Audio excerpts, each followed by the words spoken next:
ఈ సమయంలో పరిశుద్ధ గ్రంథములో నుండి ఒక వాక్య భాగమును మనము చదువుకొని దేవుని వాక్యము ధ్యానం చేసుకుందాం. ఎండలు తీవ్రంగా ఉన్నా కానీ ఎండను లెక్క చేయకుండా దేవుని సన్నిధిని ప్రేమించి వచ్చినటువంటి మీ అందరికీ యేసుక్రీస్తు వారి నామములో వందనాలు తెలియజేసుకొనిచున్నాను. Praise the lord. యెహెజ్కేలు గ్రంథము 7వ అధ్యాయమును ధ్యానం చేసుకుందాం. ఈ దినం పరిశుద్ధ గ్రంథములో నుండి యెహెజ్కేలు గ్రంథము 1 నుంచి కొన్ని వచనాలు మనం చదువుకొని ఈ వాక్యాన్ని మనం ధ్యానం చేసుకుందాం. మరియు యెహోవా వాక్కు నాకు ప్రత్యక్షమై ఇలాగు సెలవిచ్చెను, నరపుత్రుడా, ప్రకటింపుము, ఇశ్రాయేలీల దేశమునకు అంతము వచ్చి ఉన్నది, నలుదిక్కుల దేశమునకు అంతము వచ్చే ఉన్నదని ప్రభువు యెహోవా సెలవిచ్చుచున్నాడు. ఇప్పుడు నీకు అంతము వచ్చి ఉన్నది. నా కోపము నీ మీద తెప్పించు నీ ప్రవర్తనను బట్టి నీకు తీర్పు తీర్చి నీవు చేసిన సమస్త హేయ కృత్యముల ఫలము నీ మీదికి రప్పించుచున్నాను. నీ ఎడల కటాక్షముంచకయు కనికరము చూపకయు నందును. నేను యెహోవానై ఉన్నానని నీ వెరుగునట్లు నీ ప్రవర్తన ఫలము నీవు అనుభవింపజేసేదను. నీ హేయ కృత్యములు నీ మధ్యనే ఉండనింతును. దేవుడి పరిశుద్ధ వాక్యమును దీవించునుగాక. చిన్న ప్రార్థన చేసుకొని మనము ఈ వాక్యం ధ్యానం చేసుకుందాం. ప్రేమ కలిగిన తండ్రి, మహోన్నతుడు అయిన మా గొప్ప దేవుడా, నీ పరిశుద్ధమైన శ్రేష్టమైన ఘనమైన నామమునకు వందనాలు స్తోత్రాలు చెల్లించుకుంటున్నాను ప్రభా. ప్రియ తండ్రి, మేము చదువుకున్న వాక్యమును మీరు ఆశీర్వదించి దీవించండి ప్రభా. అల్పుడును బలహీనుడునైన నన్ను నీ సిలువ చాటున మరుగుపరచండి ప్రభా. మీరే సూటిగా స్పష్టంగా తేటగా మీరు మాతో మాట్లాడమని ప్రార్థన చేస్తున్నాను. చేరి వచ్చిన ప్రతి ఒక్కరిని ప్రభా నీ వాక్యముతో ఆశీర్వదించి దీవించమని మహిమ ఘనత ప్రభావములు నీకే చెల్లించుకుంటూ యేసుక్రీస్తు వారి నామములో ప్రార్థించి స్తుతించి కనపరిచి బహు వినయముగా వేడుకుంటున్నాను తండ్రి, ఆమేన్. Praise the lord. మనము యెహెజ్కేలు గ్రంథాన్ని ధ్యానం చేసుకుంటూ ఉన్నాం. యెహెజ్కేలు గ్రంథములో యెహెజ్కేలు ద్వారా దేవుడు మాట్లాడినటువంటి ప్రవచనాలన్నీ కూడా యెరూషలేము మీదికి, అంటే యూదా దేశం మీదికి దేవుడు పంపించబోయే తీర్పు గురించినటువంటి ప్రవచనాలు ఉన్నవి. అప్పటికి 2 సార్లు నెబుకద్నెజర్ రాజు యెరూషలేమును ముట్టడించాడు, కానీ కేవలము ప్రజలను మాత్రమే చెరగా పట్టుకొని బబులోను దేశానికి వచ్చినట్లుగా మనం చూడగలం. కానీ 3వసారి జరగబోయే ఆ దాడి, ఆ ముట్టడి ఇంతకు ముందు జరిగిన 2 దాడులలాగా ఉండదు. 3వసారి నెబుకద్నెజర్ రాజు ఒక భయంకరమైనటువంటి విధ్వంసం చేయబోతున్నాడు. యెరూషలేము పట్టణాన్ని నాశనం చేయబోతున్నాడు. ప్రజలను భయంకరమైనటువంటి నాశనము యెరూషలేములో ఉన్నటువంటి ప్రజలు, దేవుని ప్రజలు చూడబోతున్నారు. సో ఆ యెరూషలేము నాశనమును గురించి, ఆ దాడిని గురించి దేవుడు యెహెజ్కేలు ద్వారా మాట్లాడుతున్నాడు. మనం ఆల్రెడీ 6వ అధ్యాయంలో చూసాం. 7వ అధ్యాయంలో కూడా అయ్యే విషయాలు దేవుడు మాట్లాడుతూ ఉన్నాడు.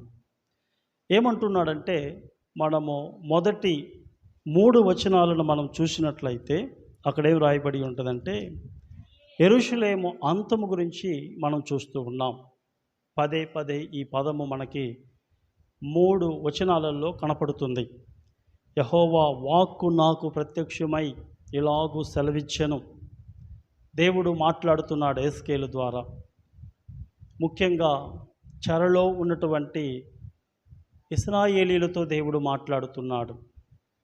బబులోను దేశములో అప్పటికే ఎహెజ్కేలు ఉన్నాడు.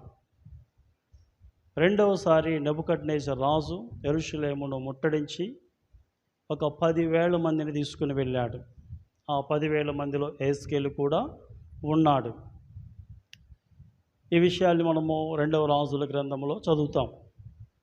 మరి ఇక్కడ మనము చూసినట్లయితే మరి 3 వచనాలలో ఏముంటుంది? 2వ వచనం నుంచి మనం చూసినట్లయితే, నరపుత్రుడా ప్రకటింపుము, ఇశ్రాయేలీయుల దేశమునకు అంతము వచ్చి ఉన్నది.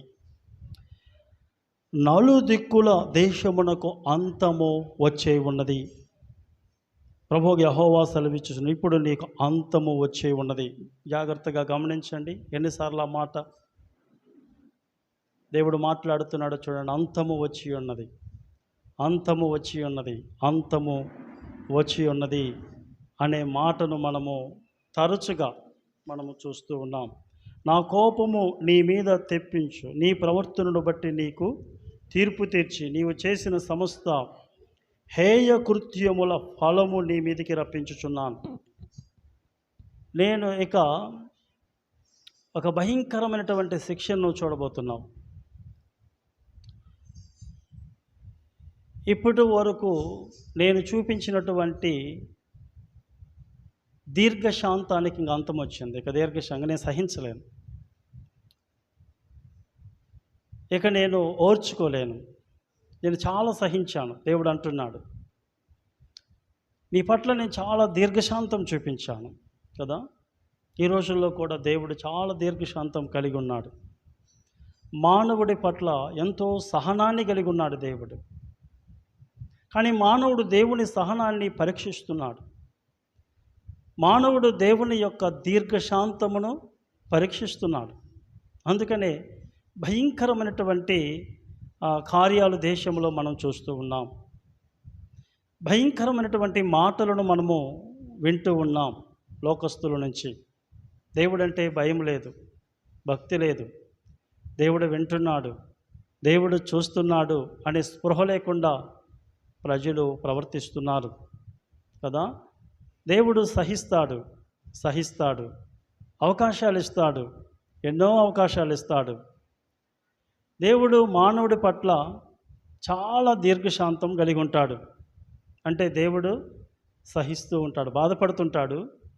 కానీ మానవుడికి ఎన్ని అవకాశాలు ఇవ్వాలో అన్ని అవకాశాలు ఇస్తాడు. ఒకవేళ మానవుడు వాటిని సద్వినియోగం చేసుకొని పశ్చాత్తాపడితే ధన్యుడవుతాడు. ఒకవేళ వాటిని అలుసుగా తీసుకొని, దేవుని యొక్క మౌనాన్ని అలుసుగా తీసుకొని ఇంకా దేవునికి వ్యతిరేకంగా విచ్చలవిడిగా ప్రవర్తిస్తే, సమయం వచ్చినప్పుడు, దేవుని తీర్పు ప్రారంభమైనప్పుడు, దేవుడు శిక్షించడం ప్రారంభించినప్పుడు ఎవరు కూడా ఆపలేరు. చాలా ఘోరంగా ఉంటుంది అది. యోధా దేశం మీదకి అంతము రాబోతూ ఉన్నది. ఎహెజ్కేలుతో చివరిగా దేవుడు మాట్లాడుతూ ఉన్నాడు కదా. ఆ రోజుల్లో కూడా నోవాహు కాలంలో ప్రజలు విచ్చలవిడిగా పాపం చేస్తూ ఉన్నారంట.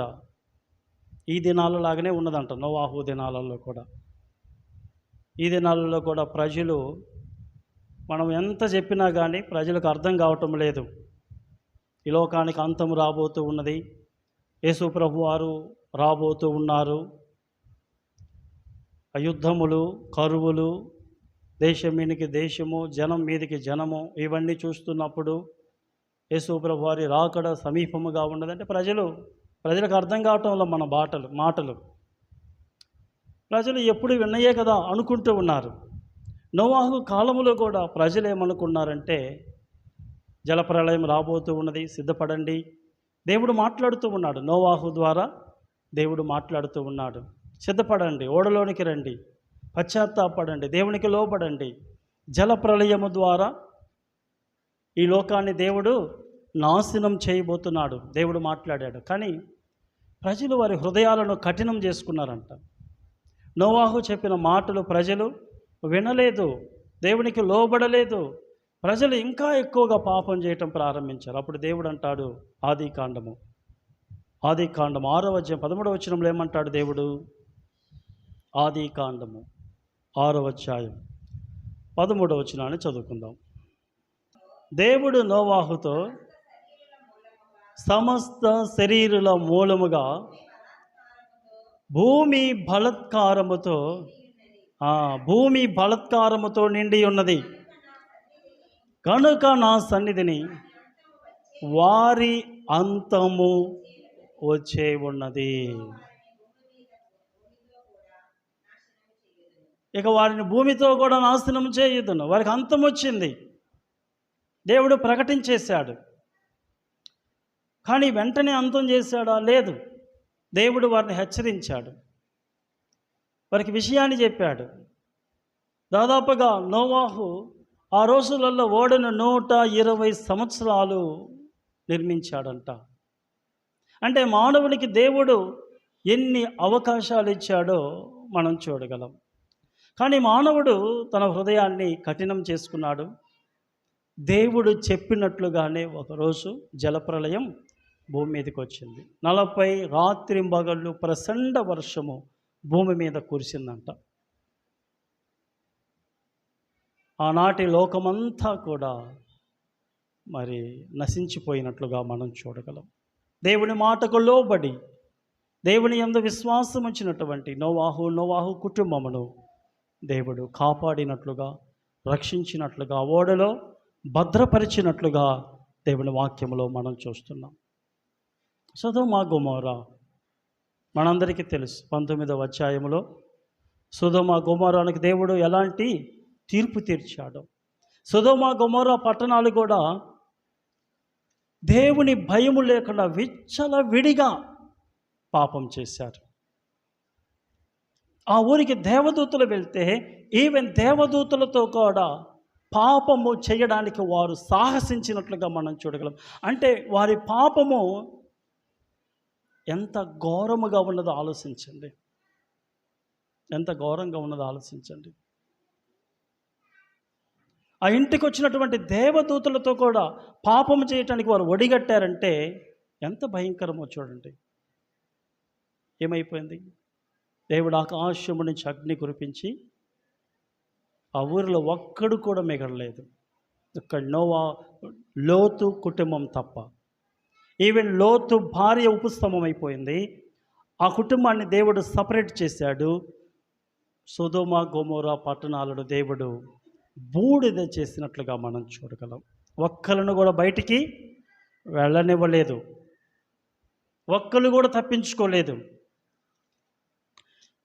ఆనాడు నోవాహు కాలములో ఆనాటి ప్రపంచం నాశనం అయిపోయింది. దేవుడు హెచ్చరించాడు.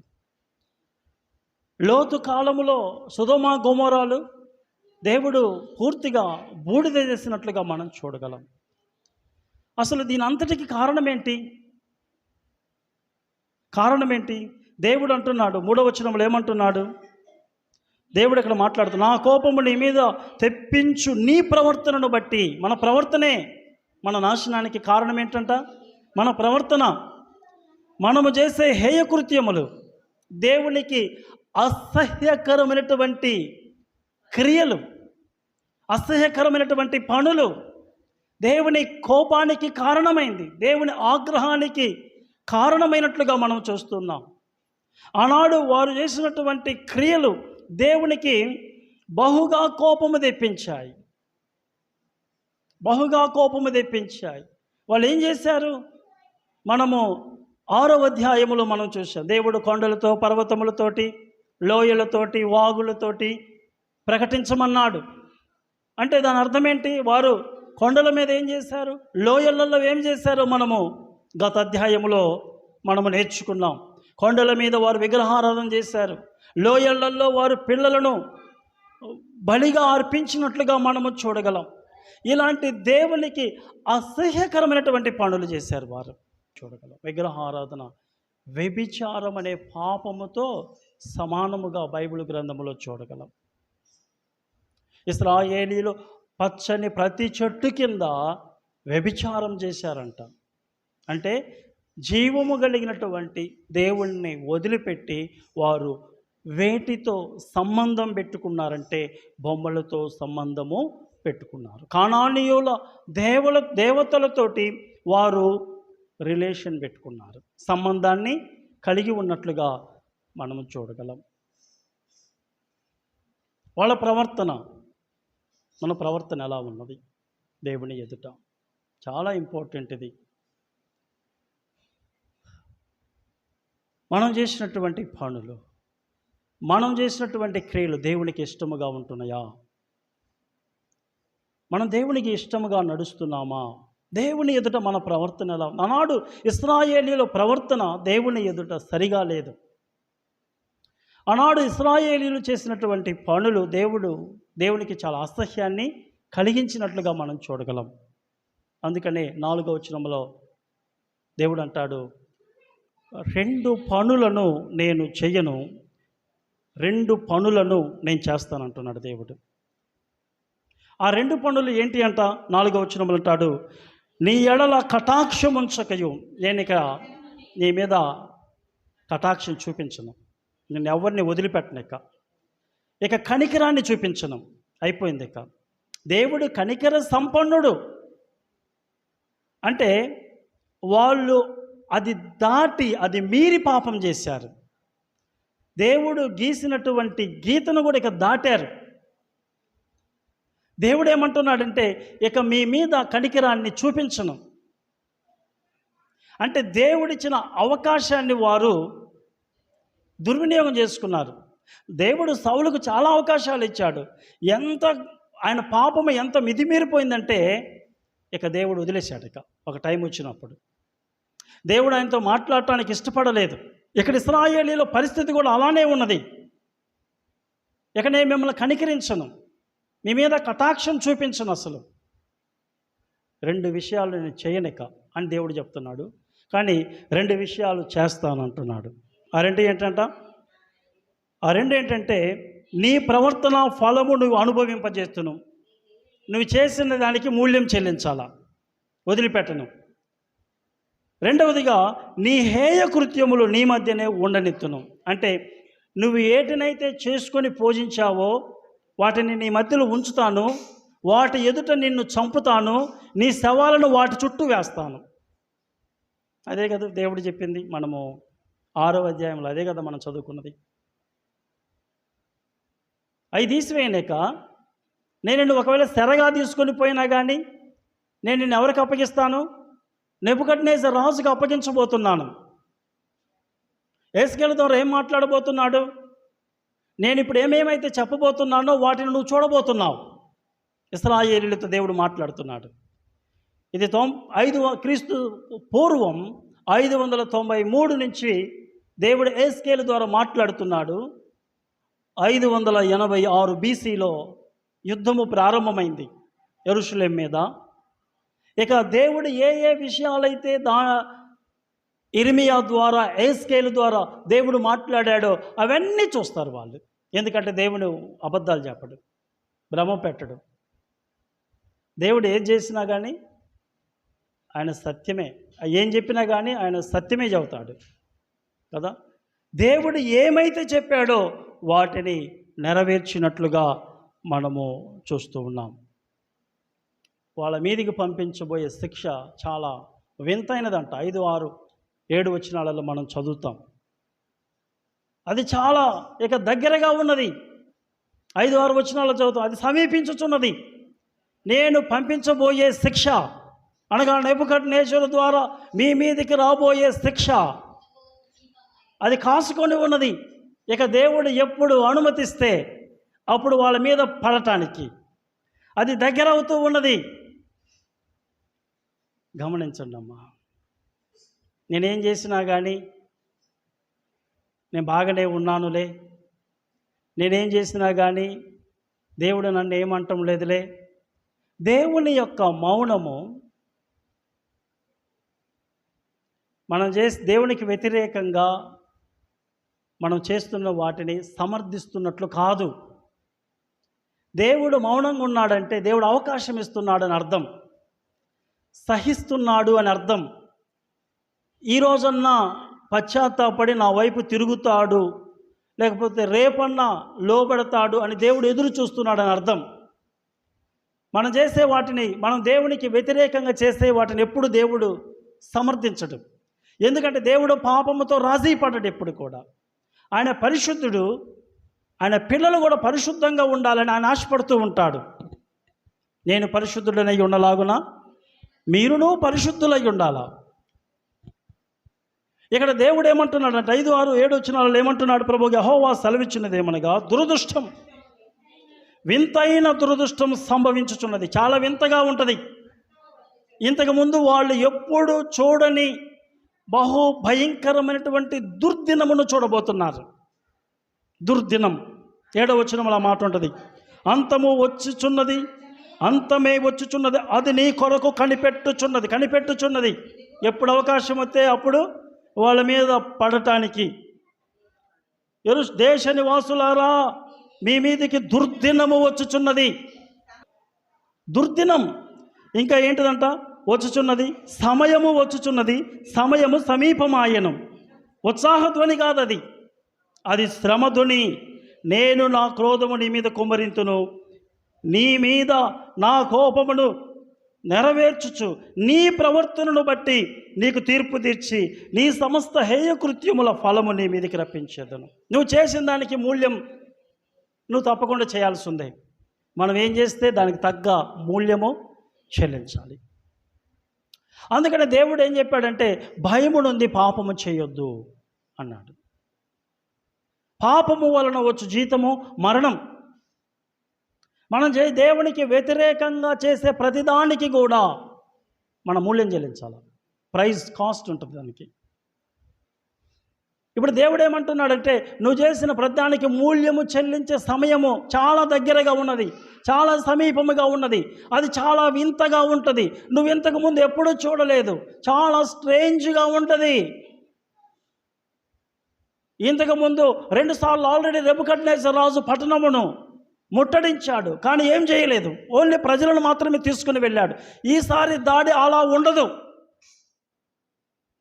3వసారి జరిగే దాడి యెరూషలేం పట్టణాన్ని నేలమట్టం చేయబోతున్నాడు. మీరెంతో ఇష్టముగా కట్టుకున్నటువంటి దేవుని మందిరము వారు అపవిత్రం చేసేసారు, విగ్రహాలు పెట్టి. అది నేలమట్టం కాబోతూ ఉన్నది. యెరూషలేం పట్టణం అంతా కూడా, ఇల్లు, ప్రాకారాలు, మందిరం అన్నీ నేలమట్టం కాబోతున్నాయి. అది ఉత్సాహధ్వని కాదు, ఇది శ్రమధ్వని.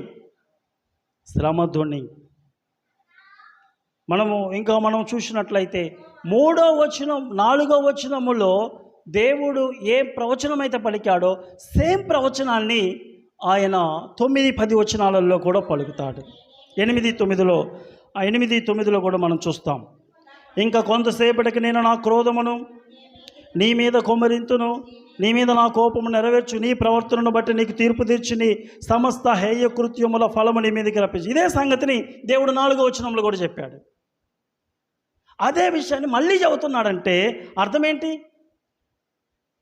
దేవుడు ఒక విషయాన్ని వెంటనే రిపీట్ చేస్తున్నాడంటే వాళ్ళకి ఇంకా గట్టిగా చెబుతున్నాడని అర్థం. 9వ వచనంలో ఏమంటే, యెహోవానగు నేనే నిన్ను మొత్తువాడనై ఉన్నానని నీ వెరుగునట్లు.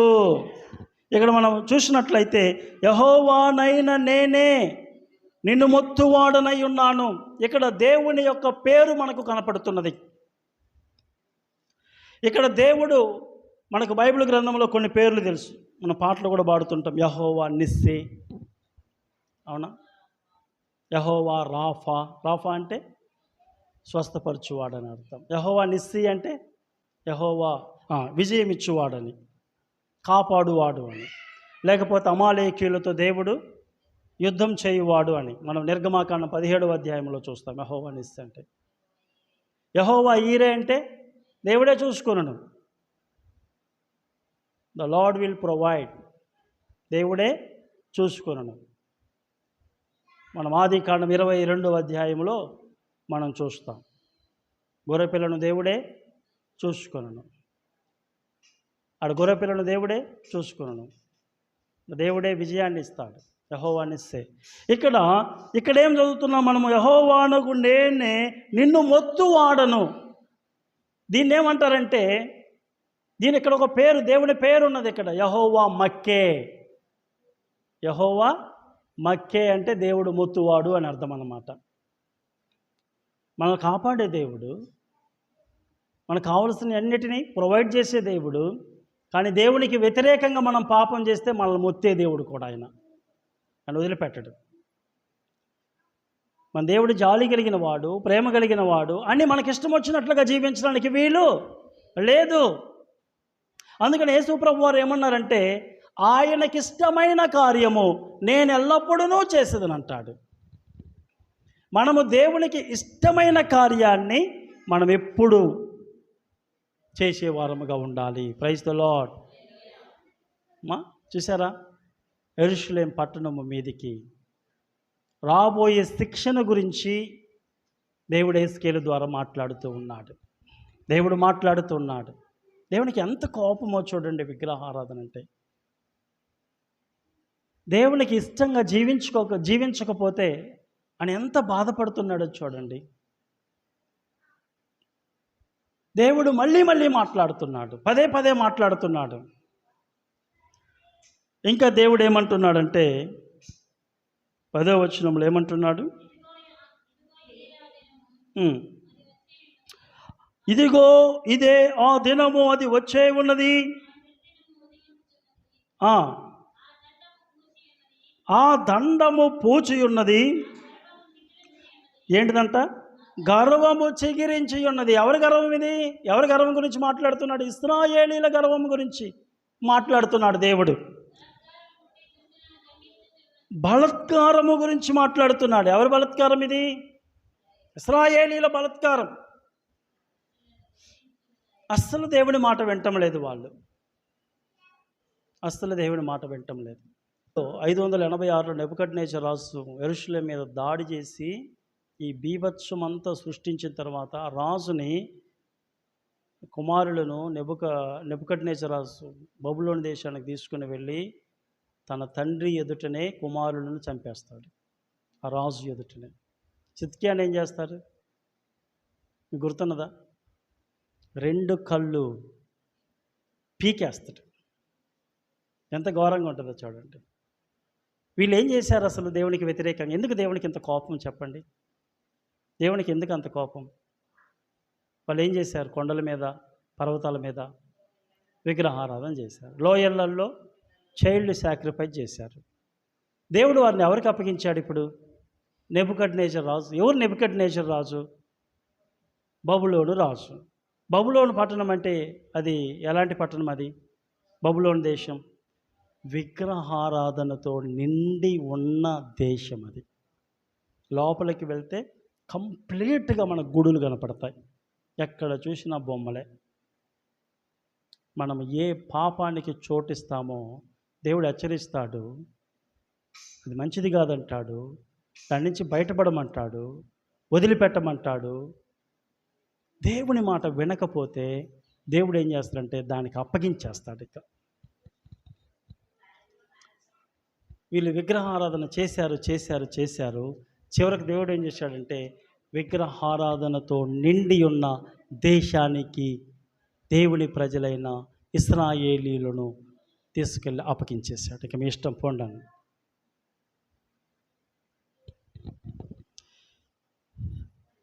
గర్వం. నెబుకద్నెజర్ రాజు ఎవరంట? గర్వం కదా, అతను గర్వించే కదా. ఏం చేశాడు? ఈ గర్విష్ఠులను తీసుకెళ్ళి గర్విష్ఠుడికి అప్పగించేశాడు దేవుడు. ఆలోచించండి. ఈ బలాత్కారులను తీసుకెళ్ళి ఆ దౌర్జన్యం చేసే వ్యక్తికి అప్పగించేశాడు. దేనికి మనం చోటిస్తే దానికి అప్పగించేస్తాడు దేవుడు. అందుకని మన జీవితంలో దేనికి చోటిస్తున్నాం? మనం దేనికి చోటిస్తున్నామో బహు కేర్ఫుల్గా ఉండాలి. వాక్యానికి చోటిస్తున్నామా? దేవునికి చోటిస్తున్నామా? అయితే దేవునికి స్తోత్రం కలుగును కాక. అవి కాకుండా దేనికి లోక సంబంధమైన వాటికి చోటిచ్చిన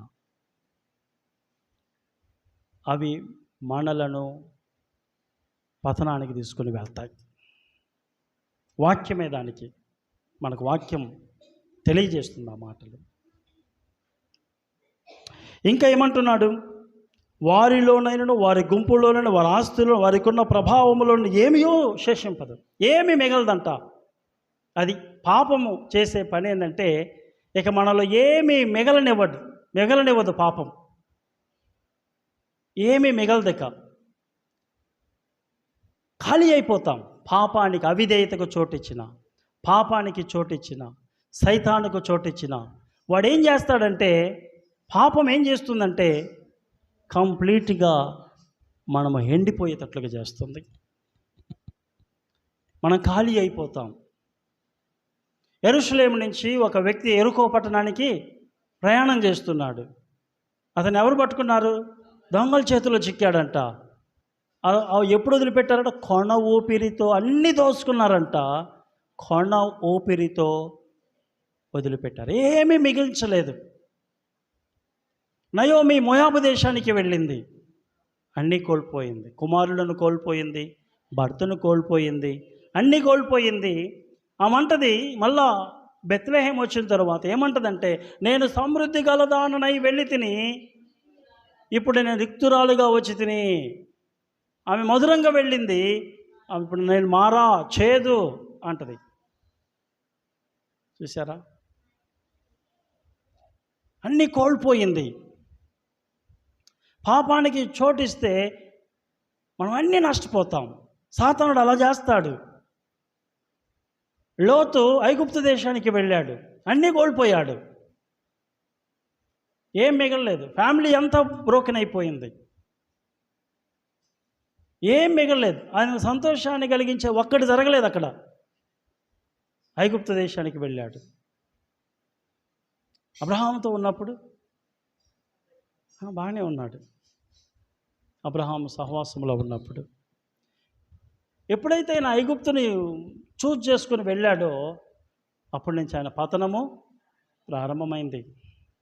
ఇక్కడ దేవుడు ఏమంటున్నాడంటే, మీరు నన్ను వదిలేశారు, మీరు వేటికైతే చోటు ఇవ్వకూడదు వాటికి చోటు ఇచ్చారు, ఇక ఏం మిగలవు మీకు.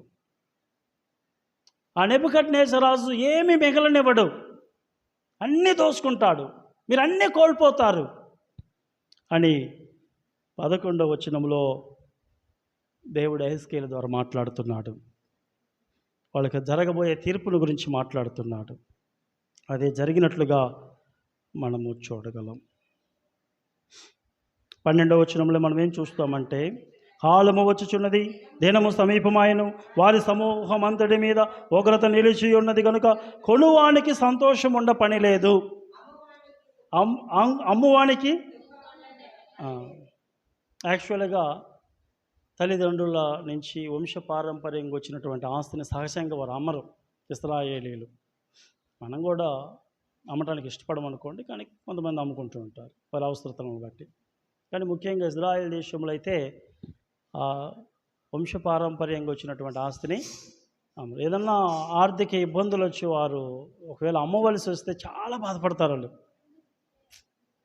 చాలా బాధపడతారు. ఇక్కడ మనం చూసినట్లయితే ఏం చూస్తున్నాం? ఇక్కడ ఆ యొక్క ప్రాపర్టీని లేకపోతే వాళ్ళకి వచ్చిన భూములను అమ్మేవాళ్ళు చాలా బాధపడుతూ అమ్ముతారు. అమ్మరు అసలు యాక్చువల్గా. అలాంటి పరిస్థితి కానీ ఏర్పడితే చాలా బాధపడుతూ అమ్ముతారు. కొనుక్కుండే వాళ్ళు చాలా సంతోషపడతారు. కొనుక్కుండే వాళ్ళు ఇక్కడ యెహెజ్కేలు ఏమంటున్నాడంటే, కొనుక్కుండోడికి సంతోషం ఉండదు. ఎందుకు సంతోషం ఉండదు చెప్పండి? వాళ్ళు కొనుక్కున్నారనుకోండి, ఇప్పుడు భూమి కొనుక్కున్నారు, ఇప్పుడు కొనుక్కుంటారు, వాళ్ళు ఎక్కడికి వెళ్ళిపోతారు? ఇక వాళ్ళకి తెలియదు. తీర్పు గురించే కదా మాట్లాడేది. భూమి కొనుక్కుంటారు, కొనుక్కొని వెంటనే కొన్ని సంవత్సరాలకి వారు బబులోను దేశం వెళ్ళిపోతారు. బబులోను దేశం వెళ్ళి మళ్ళీ తిరిగి వస్తారని గ్యారంటీ ఉందా? 40-70 సంవత్సరాల తర్వాత మళ్ళీ ఎవరు బతుకుతారో ఎవరు ఉంటారో అంటే వాడు కొనుక్కున్న ఆనందం ఎంతో కాలం ఉండదు వాళ్ళకి. అమ్మే వ్యక్తికి దుఃఖపడవలసిన పని లేదు.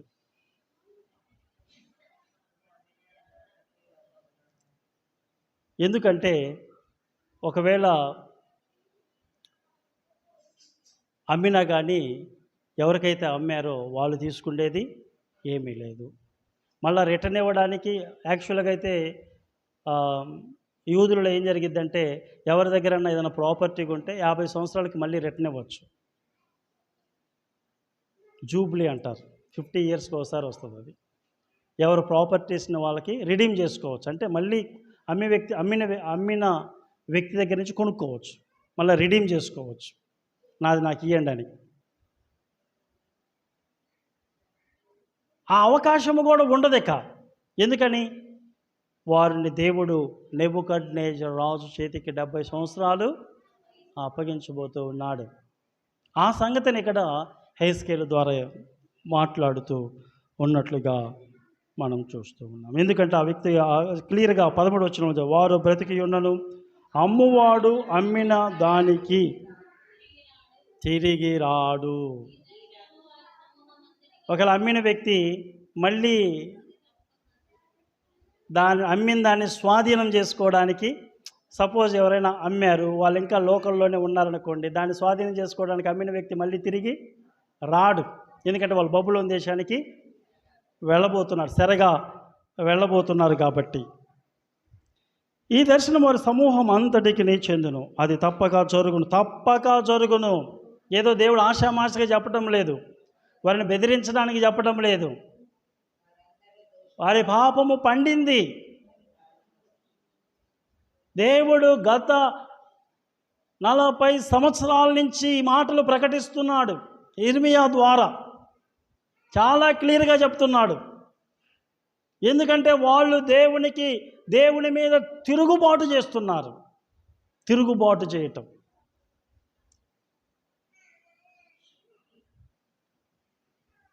అందుకనే దేవుడు తీర్పును ప్రకటిస్తూ ఉన్నట్లుగా మనం చూస్తూ ఉన్నాం. తమ ప్రాణం రక్షించుకుని వారు ఎవరును ధైర్యం చేయరు. 14వ వచనంలో మనము చూసినట్లయితే 14వ వచనం, ఇక్కడ బాకానాదము చేయుదురు కానీ, అంటే ఇశ్రాయేలీలు యుద్ధ సమయములలో చేసే అది బాకానాదం అన్నమాట. అంటే ఆ సమయంలో వారు ఎవరైనా శత్రువులు వారి మీదకి యుద్ధానికి వస్తే,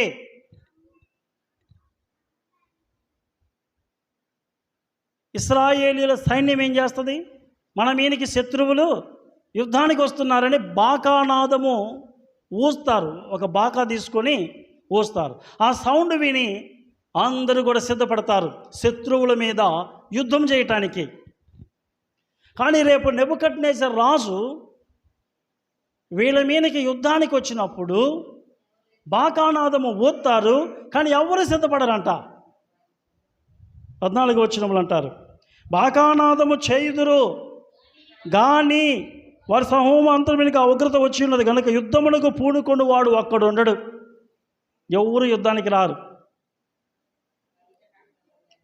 మొత్తం సరెండర్ అయిపోతారు నెబుకద్నెజర్ రాజుకి. 15వ వచనంలో ఏముంటుంది? బయట ఖడ్గం ఉన్నది, లోపల తెగులును క్షామమును ఉన్నవి. జాగ్రత్తగా గమనించండి అమ్మా, ఇక్కడ ఆలోచించండి ఒకసారి.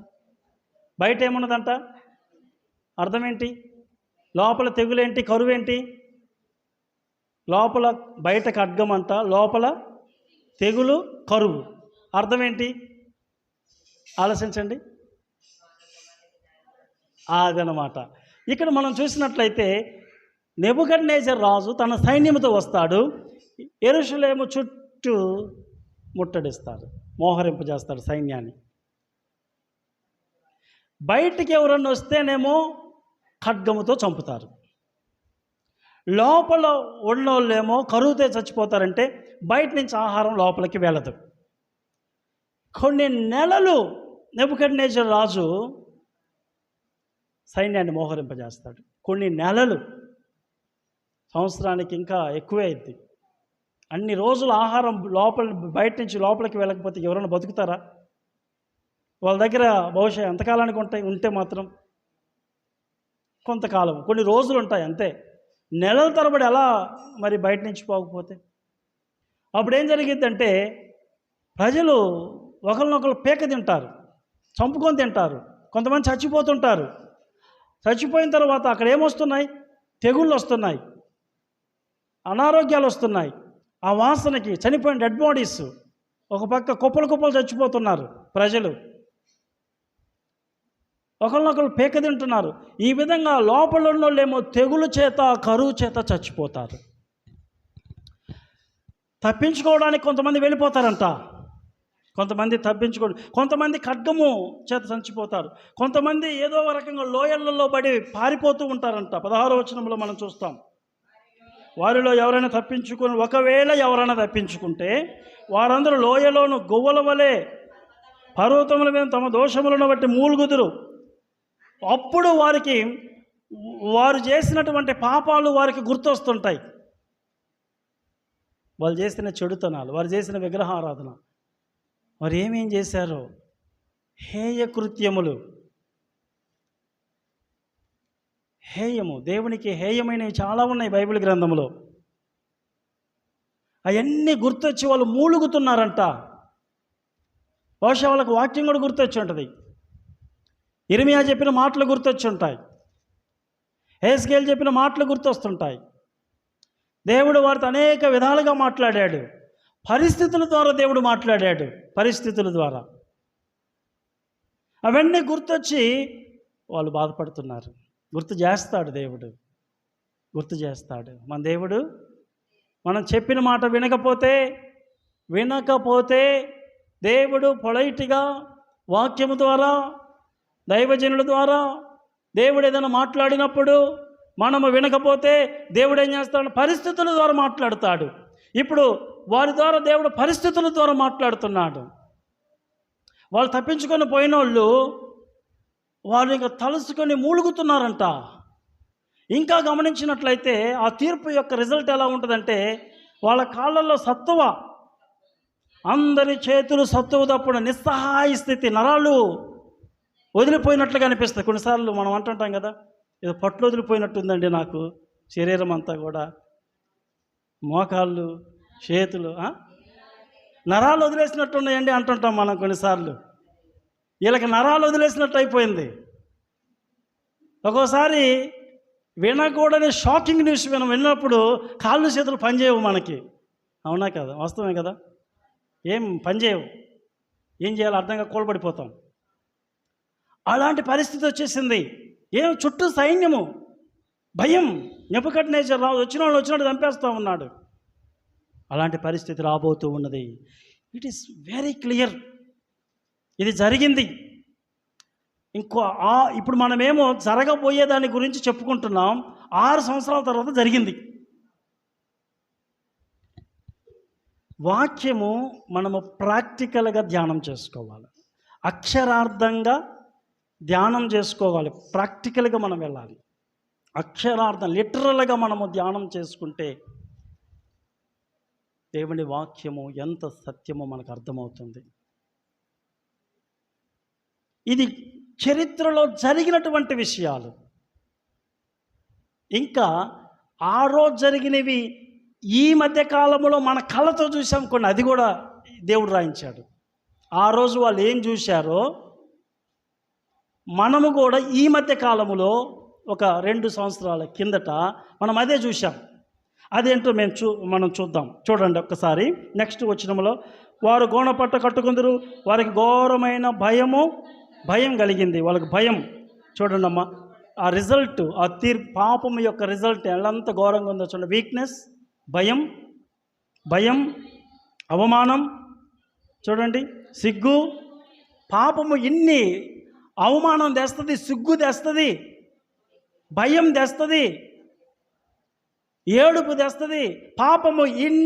పాపము యొక్క రిజల్ట్ ఇంత ఘోరంగా ఉంటుంది. పాపము ప్రజలకు అవమానము తెచ్చును, వాక్యములో ఉంటుంది ప్రజలమ్మ. ఇంకా మనం చూసినట్టు ఇప్పుడు చూడండి, తమ వెండిని వీధులలో పారవేయుదురు. వాళ్ళు ఎంతో ముచ్చటపడి సంపాదించుకున్న వెండిని తమ బంగారముని శుద్ధమని ఎంచుదురు. ఎందుకు పనికిరాదు, ఆ ఉగ్రత దినమందు అవేవి ఉపయోగం గల. మనం చూసాం కదా టీవీలలో, మన కరోనా వచ్చినప్పుడు డబ్బులన్నీ వీధులలో పడేశారు. ఏది స్పెయిన్లో డబ్బులన్నీ ఇసిరేశారు ఒకడు అతను. యూట్యూబ్లో బాగా వైరల్ అయిపోయింది ఆ వీడియో. ఎందుకు ఈ డబ్బు నాకని అలా రోడ్డు మీద ఇసిరేశారు. ఇప్పుడు కూడా యూట్యూబ్లో ఉంటుంది ఆ వీడియో. మనం చూడగలం. ఆ రోజు ఇశ్రాయేలీయుల మీదకి తీర్పు వచ్చినప్పుడు వారు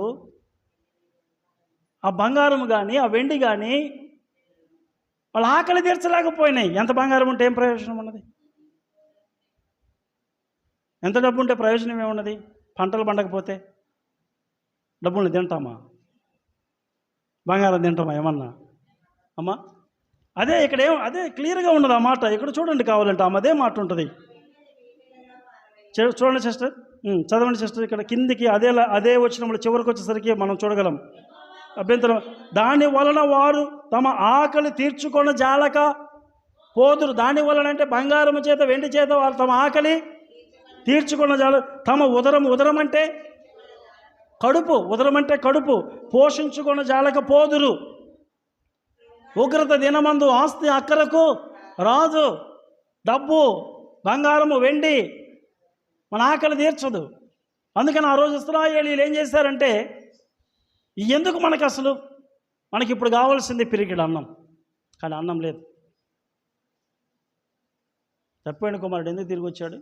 ఆకలికి చచ్చిపోయే కదా. ఆకలికి నేను ఇక్కడ చచ్చిపోతున్నాను. ఆకలి బాధ. 20వ వచనములో 20 నుంచి వాళ్ళ మందిరం గురించి మాట. శృంగారమైన ఆ ఆభరణమును వారు తమ గర్వమునకు ఆధారముగా ఉపయోగించిరి. గొప్పల కోసం. వాళ్ళు ఆ రోజుల్లో బంగారం అంటే దేనికి ఉపయోగించారు? గొప్పలు. మా స్థాయి ఇది. గర్వమునికి చూడండి మాకెంత బంగారం ఉందో. కానీ ఉగ్రత దినమందు ఆస్తి అక్కరకు రాదు.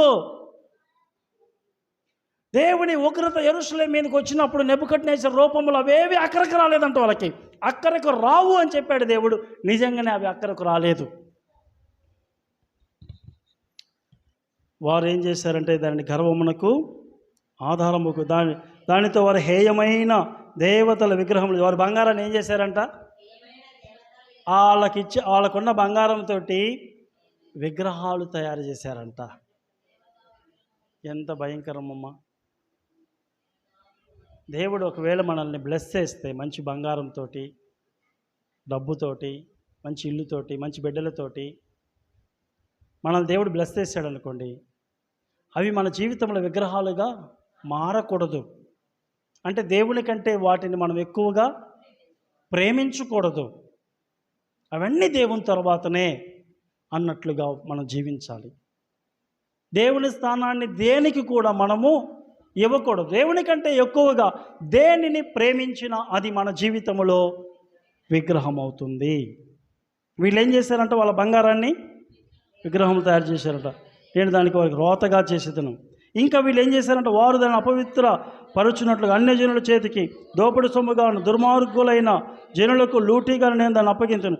వారిని చూడకుండా నా ముఖమును నేను త్రిప్పుకొందును. షెకినా, మనము 8వ అధ్యాయంలో చూడగలం. షెకినా గ్లోరీ, దేవుని మహిమ, యెరూషలేము పట్టణము మీద ఉన్న దేవుని మహిమ. షెకినా గ్లోరీ పట్టణమును వదిలిపెట్టి వెళ్ళిపోయినట్లుగా మనము చూడగలము. దేవుడు చూడలేదు. దేవుడు వదిలిపెట్టేశాడు. ఒక్క వ్యక్తిని దేవుడు వదిలిపెడితే ఆ వ్యక్తి పరిస్థితి ఎలా ఉంటుందో ఒకసారి ఆలోచించండి. సాంసోన్ను దేవుడు వదిలిపెట్టాడంట. ఆయన వదిలిపెట్టాడు. దేవుడు తనను వదిలిపెట్టిన సంగతి సాంసోనుకు కూడా తెలియదంట. ఎలాంటి పరిస్థితి ఎదురైంది సాంసోనికి? చాలా ఘోరమైన పరిస్థితిని చూడవలసి వచ్చింది.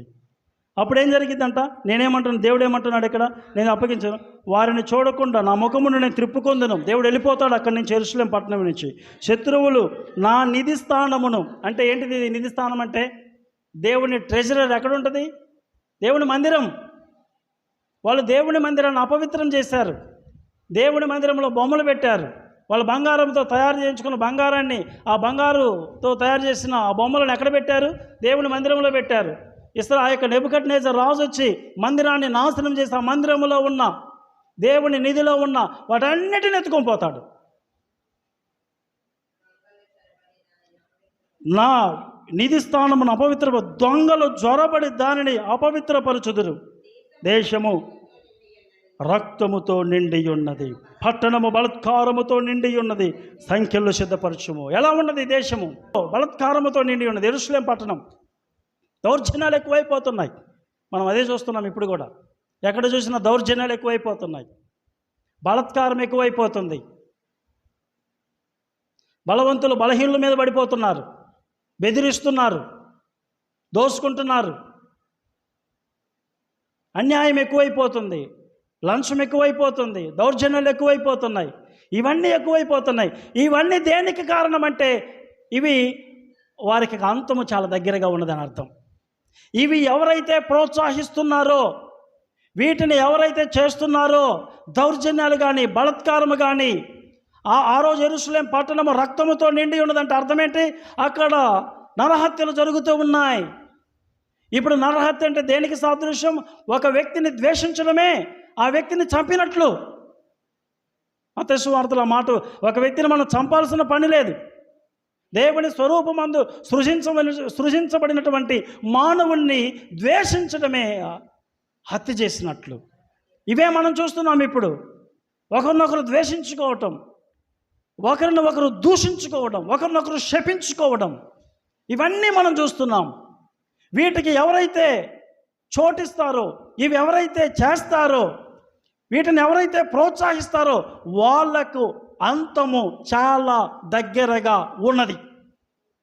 అవునా కదా? అవునా కదమ్మా? మనం అన్నీ చూస్తున్నాం ఇప్పుడు. ఈ సమాజంలో ఏం జరుగుతున్నది ఇప్పుడు? మీరు టీవీ చూడండి ఒకసారి. ద్వేషం, ఒకరినొకరు చంపుకోవడానికి ప్రోత్సహిస్తున్నారు.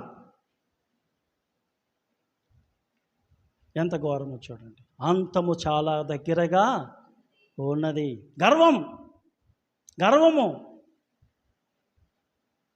గర్వముతో నిండిపోయారు. వారి మాటలలో కనపడుతుంది, వారి శాస్త్రాలలో కనపడుతుంది. ఇక మాకు తిరిగే లేదు కదా. ఇవన్నీ మనం వింటూ ఉన్నాం ఇప్పుడు. ఇది ఎవరిలో పుట్టినా వాళ్ళకి అంతం అనేది చాలా దగ్గరగా ఉన్నది. జాగ్రత్త పడకపోతే వాళ్ళని ఎవరు కూడా కాపాడలేరు. అధికారాలను చూసుకొని గర్వించే వాళ్ళు ఎంతోమంది, ఇక మాకు ఎవరు కూడా మాకు తిరిగే లేదు అన్నట్లుగా కొంతమంది విరవీగిపోతున్నారు. అంతము చాలా దగ్గరగా ఉన్నది. వాక్యం ఎప్పుడు తప్పిపోదు. ప్రపంచాన్ని గడగడలాడించినటువంటి నెబుకద్నెజరు రాజు గర్వించాడు. దేవుడు గడ్డి మేషధుడు చేశాడు. ఆయన అనుకుంటే ఎవరిని ఎలా వంచాలో మన దేవునికి బాగా తెలుసు. ప్రియమైన వాళ్ళరా, పరిస్థితులు చాలా మార్పు వచ్చేసింది దేశంలో. పరిస్థితులు చాలా మార్పు వచ్చింది. మాకు తిరిగేయలేదు అనుకున్న వాళ్ళకి ఇప్పుడు భయం మొదలైపోయింది. దేశంలో. నేను ఇప్పుడు ఈ మధ్య ఎక్కువగా వార్తలు చూస్తున్నాను. నా ప్రార్థన కూడా అదే, ప్రభువా మంచి పరిపాలకులను తీసుకురాయన ఆయన మా దేశానికి. శిచ్చులు పెట్టవలొద్దు ప్రభువా మా దేశానికి. మతాల మధ్యలో ద్వేషాన్ని కలిగించవలొద్దు ప్రభు. కానీ దేవుడు గొప్పవాడు, అన్నీ చూస్తూ ఉన్నాడు. ఎవరిని ఎలా వంచాలో ఆయనకు బాగా తెలుసు. ఎవరిని ఎంతకాలం కూర్చోబెట్టాలో సింహాసనం మీద ఆయనకు బాగా తెలుసు. ఎప్పుడు ఆయన వాళ్ళని దించాలో. నెబుకద్నెజరు రాజుని కొంతకాలం వరకు దేవుడు ఉంచాడు అవసరమును బట్టి. కానీ ఆయన గర్వించినప్పుడు ఏం చేశాడు? దించేశాడు, లాగిపడేశాడు. రాజు హృదయము ఆయన చేతిలో ఉన్నది. ఆయన తన చిత్తవృత్తి చొప్పునది. ఇప్పుడు ఒక వ్యక్తి దానియేలు గ్రంథాన్ని చదివితే మనకు అర్థమవుతుంది. ఒక వ్యక్తిని దేవుడు సింహాసనం మీద తీసుకురాగలడు, ఒక వ్యక్తిని దించి అవతల పడేయగలడు. ప్రపంచం అంతా దేవునిది. కనుక ఇక్కడ మనం హెజ్కేలు గ్రంథంలో మనం అదే బలత్కారము రక్తముతో నిండి ఉన్నదంట. బలత్కారముతో దేవుడు ఏం సిద్ధపరిచాడంట? వాళ్ళకి సంఖ్యలు సిద్ధపరిచింది. సంఖ్యలు అంటే నెబుకద్నెజరు రాజును సిద్ధపరిచాడు. బబులోను దేశాన్ని సిద్ధపరిచాడు ఇశ్రాయేలీయులకు బుద్ధి చెప్పడానికి. ఇశ్రాయేలీయులు అంటే దేవుని ప్రజలు. ఇశ్రాయేలు అంటే ఎవరమ్మా? దేవుని ప్రజలు. వాళ్ళు పాపం చేశారు. ఇప్పుడు వాళ్ళకి బుద్ధి చెప్పడానికి దేవుడు ఏం చేశాడు? నెబుకద్నెజర్ రాజుని అన్యుని లేపాడు. నేను ఎన్నోసార్లు చెప్తుంటాను, దేవుని పిల్లలమైన మనము త్రోవ తప్పితే దేవుడు అన్యులను లేపి మనకు బుద్ధి చెబుతాడు. జాగ్రత్తగా ఉండాలి మనం. ఇక్కడ సంఖ్యలు సిద్ధపరిచాడు వాళ్ళకి. ఇంకా మనం ముగించుకుందాం. ఒక బలాఢ్యుల అతిశయం ఆగిపోవునట్లును, వారి పరిశుద్ధ స్థలములు అపవిత్రమగునట్లును అన్యులలో దుష్టులను నేను రప్పించదను. చూసారా, ఇందాకనే మనం చెప్పుకున్నాం, అన్యులలో దుష్టులను నేను రప్పించదను, ఆ దుష్టులు వారి ఇండ్లను స్వతంత్రించగలరు. నెబుకద్నెజర్ రాజు తన సైన్యము వాళ్ళు వచ్చి యెరూషలేం పట్టణాన్ని ముట్టడించి, యెరూషలేం పట్టణాన్ని దాడి చేసి, యెరూషలేం పట్టణాన్ని ఆ దేశంలో ఉన్న యూదా దేశంలో ఉన్న ఇల్లంటి నేలమట్టం చేసి వారి ఇల్లంటి స్వాధీనం చేసుకున్నారంట. ఆలయాన్ని నేలమట్టం చేసేసారు. ప్రజలంట 25వ వచనంలో సమాధానం కోసము విచారించుచున్నారంట. సమూల ధ్వంసము వచ్చి ఉన్నది, జనులు సమాధానము కొరకు విచారించున్నారు, కానీ అది వారికి దొరకదు. ఒకసారి యుద్ధం స్టార్ట్ అయిపోయిన తర్వాత వాళ్ళు సమాధానం కోసం, విశ్రాంతి కోసం విచారించారంట, కానీ అది వారికి దొరకదు. దేవుడిచ్చిన అవకాశాన్ని ఏమో వాళ్ళు సద్వినియోగం చేసుకోలేదు. అప్పుడు వాళ్ళు చూడండమ్మా, నాశనము వెంబడి నాశనము కలుగుతున్నది, సమాచారం వెంబడి సమాచారం, ఎన్నో రోమర్స్ వస్తున్నాయి, ఒకదాని వెంట దాడులు వెంట దాడులు జరుగుతున్నాయి, ఊపిరాటం లేదు ఎక్కడ.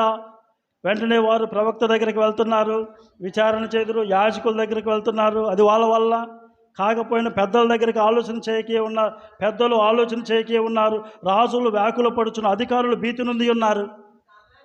6 రకాల ప్రజలు, సామాన్యులు వణుకుతున్నారు, అధికారులు భయపడుతున్నారు, రాజు సిద్కియా రాజు వ్యాకుల పడుతున్నాడు, పెద్దలు వాళ్ళకి ఏ ఆలోచన రావటం లేదు, ఆలోచన చేయటం లేదు. తర్వాత ధర్మశాస్త్ర జ్ఞానులు వాళ్ళకేమీ పాలుపోవటం లేదు. తర్వాత ప్రవక్తలు, వీళ్ళందరూ కన్ఫ్యూజ్ అయిపోయారు. అప్పుడు దాకా హిజ్కియా, ఇర్మియా ద్వారా దేవుడు మాట్లాడితే వీళ్ళందరూ ఎవరు వినలేదు. ఆయన బాధ పెట్టారు వీళ్ళందరూ కూడా. చాలా కన్ఫ్యూజ్లోకి వెళ్ళిపోయారు. ఒకసారి నెబుకద్నెజర్ రాజు వచ్చి పడిపోయాడు, అందరూ మౌనమైపోయారు. ఇదంతా మనము ఈ అధ్యాయము 6వ అధ్యాయము ఇవన్నీ మనము దేవుడి తీర్పు గురించి మనము చూస్తాం. అసలు దేవుని ఉద్దేశం ఏంటి? ఎందుకు దేవుడు తన ప్రజల మీదకి ఇలాంటి తీర్పును ప్రకటించాడు? కారణం ఏంటంటే 27వ వచనంలో ఏమంటాడంటే, నేను యెహోవానై ఉన్నానని వారు తెలుసుకున్నట్లు వారి ప్రవర్తనా ఫలం నేను వారి మీదకి రప్పింపబోతున్నాను. అది దేవుని ఉద్దేశం అంత ఏంటంట, వారు చేసిన దోషములను బట్టి వారికి తీర్పు తీర్చబోతున్నాను. కారణం, పర్పస్ ఏంటంటే వారు దేవుణ్ణి తెలుసుకోవాలి. అది దేవుని యొక్క ఉద్దేశం. దేవుడు తన తీర్పును తన ప్రజల మీదికి పంపించటములో దేవుని యొక్క ఉద్దేశము ఈ అధ్యాయములో ఇదే మాట, నేను యెహోవానై ఉన్నానని వారు తెలుసుకోవాలి అనే మాట 70 సార్లు రాయబడి ఉంటుంది యెహెజ్కేలు గ్రంథంలో.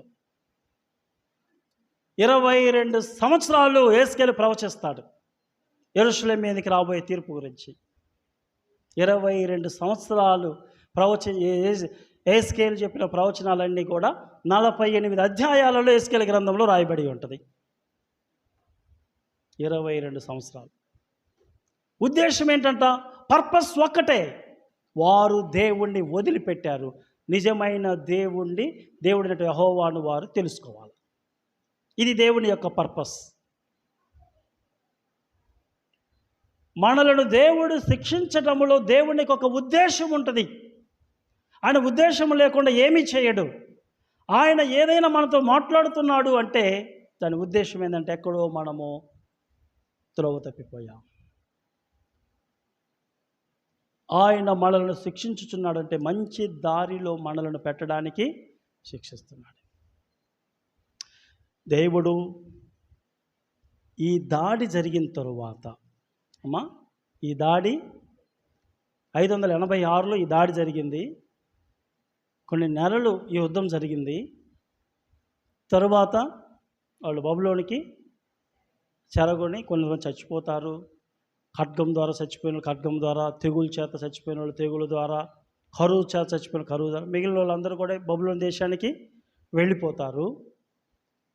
అయితే మరి 70 సంవత్సరాల తరువాత మళ్ళీ దేవుడు వారిని చెప్పినట్లుగానే స్వదేశానికి తీసుకొస్తాడు. వాళ్ళు చెరకు వెళ్ళి వచ్చిన తర్వాత మళ్ళీ అలాంటి విగ్రహారాధన మళ్ళీ ఇశ్రాయేలీలు చేయలేదు. ద్వేషం కలిగిస్తాడు దేవుడు. అది దేవుని యొక్క ఉద్దేశం. మనము ఏ పాపానికైతే దాసులమైపోయామో ఆ పాపం మీద ద్వేషం కలిగించడానికి దేవుడు మనలను శిక్షిస్తుంటాడు. జాలి కలిగిన దేవుడు. మన పిల్లలు మన మాట వినకుండా త్రోవ తప్పి నడుస్తూ ఉన్నారనుకోండి, మనం వాళ్ళని శిక్షించడం లేదంటే అర్థం ఏంటంటే వాళ్ళ మీద మనకు ప్రేమ లేదని అర్థం. ప్రేమ కలిగిన తల్లిదండ్రులు ఎవ్వరు కూడా పిల్లలు త్రోవ తప్పి నడుస్తూ ఉంటే మౌనంగా ఉండరు కూడా. వాళ్ళని శిక్షించి వాళ్ళ పిల్లలు మంచి మార్గంలో ఉండాలని కోరుకుంటారు, శిక్షిస్తారు, వారిని కొడతారు, అవసరమైతే శిక్షించి వారి మంచి మార్గంలో ఉంచుతారు. దేవుని ప్రజలు వీళ్ళు ఇశ్రాయేలీలు అంటే. వారు దేవుణ్ణి వదిలిపెట్టి విగ్రహారాధన చేస్తుంటే దేవుడు వాళ్ళని హెచ్చరించాడు. వారి జీవితంలో కని విని ఎరగని శిక్షను దేవుడు వారికి తీసుకొచ్చాడు. అంతకుముందు ఎప్పుడు అలాంటి శిక్షణ వాళ్ళు చూడలేదంట. 586లో ఆ దేశం మీదకి వచ్చిన శిక్షణ వారు ఎప్పుడూ చూడలేదంట. మా ప్రియ సహోదరి సహోదరులారా, అయితే అంతకంటే ఘోరమైనటువంటి శిక్ష రాబోతుంది ఈ దేశం మీదకి. అదేంటో చెప్పగలరా? దుర్దినం, భయంకరమైన దినం. అప్పటికి సంఘం ఎత్తబడుతుంది. సంఘం ఎత్తబడిన తర్వాత ఈ లోకంలో ఏమి స్టార్ట్ అవుతుంది? శ్రమల కాలం. అది ఎంత ఘోరంగా ఉండబోతుంది మనం ప్రకటన గ్రంథంలో ఆల్రెడీ మనం ధ్యానం చేసుకున్నాం. శ్రమల కాలం 3.5 సంవత్సరాలు శ్రమల కాలం, 3.5 సంవత్సరాలు మహాశ్రమల కాలం. చాలా ఘోరంగా ఉండబోతుంది. భయంకరమైనటువంటి కరువులు, భయంకరమైనటువంటివి మనం ఆ శ్రమల కాలంలో చూస్తారు. దేవుడు నమ్ముకున్నటువంటి వారు శ్రమల కాలంలో వెళ్తారు. అయితే ఆ శ్రమల కాలమును తప్పించుకోవడానికి ఒక మార్గం ఉంది. యేసుప్రభు వారు, యేసుప్రభునందు విశ్వాసం ఉంచితే ఆ భయంకరమైనటువంటి శ్రమలను, ఆ 7 శ్రమల కాలం మనం చూడం. సంఘం ఎత్తబడుతుంది. అప్పుడు మనం ప్రభు వారితో ఉంటాం. ఇంతకంటే ఘోరమైనటువంటి దినం అది. కానీ ఈ శిక్షను తప్పించుకోవడానికి, దేవుడు పంపించే ఈ తీర్పులు తప్పించుకోవడానికి దేవుడు పలు విధాలుగా మానవుణ్ణి హెచ్చరిస్తున్నాడు. దేవుని హెచ్చరికలను మనము గ్రహించి ప్రభువునందు విశ్వాసం ఉంచి పశ్చాత్తాపడి దేవుని వైపు తిరిగితే వారు ధన్యులు. హల్లెలూయా. కళ్ళు మూసుకున్నట్లయితే ప్రార్థన. పరిశుద్ధుడైన తండ్రి, ప్రేమ కలిగిన మా గొప్ప దేవుడా, నీ పరిశుద్ధమైన శ్రేష్టమైన ఘనమైన నామమునకు వందనాలు స్తోత్రాలు చెల్లించుకుంటున్నాను ప్రభువా. ఈరోజు మేము యెహెజ్కేలు గ్రంథం 7వ అధ్యాయమును ధ్యానం చేసుకోవడానికి మీరు సహాయం చేశారు. అందుకై స్తోత్రాలు. ఇశ్రాయేలీయుల మీదకి మీరు పంపించబోయే తీర్పును గురించి, శిక్షను గురించి యెహెజ్కేలు ద్వారా మీరు మాట్లాడారు ప్రభువా. అందుకై వందనాలు. ఈ లోకం మీదకి పంపించబోయే తీర్పును గురించి నీ వాక్యములో ముందే వ్రాయించారు. అందుకై స్తోత్రాలు. వాటిని ప్రభువా గ్రహించి నిన్ను నమ్ముకొని నీలో ఉంటే వారు ధన్యులు ప్రభువా. ఆ శిక్ష నుంచి తప్పించబడతారు. ఒకవేళ ఇంకా ప్రభువా ఎవరైనా నిన్ను నిర్లక్ష్యం చేస్తుంటే ఇప్పుడన్నా నిన్ను నమ్ముకోవడానికి సహాయం దయచేయండి. మాతో మాట్లాడావు ప్రభువా. విన్న వాక్యాన్ని మా హృదయాలలో భద్రపరచండి.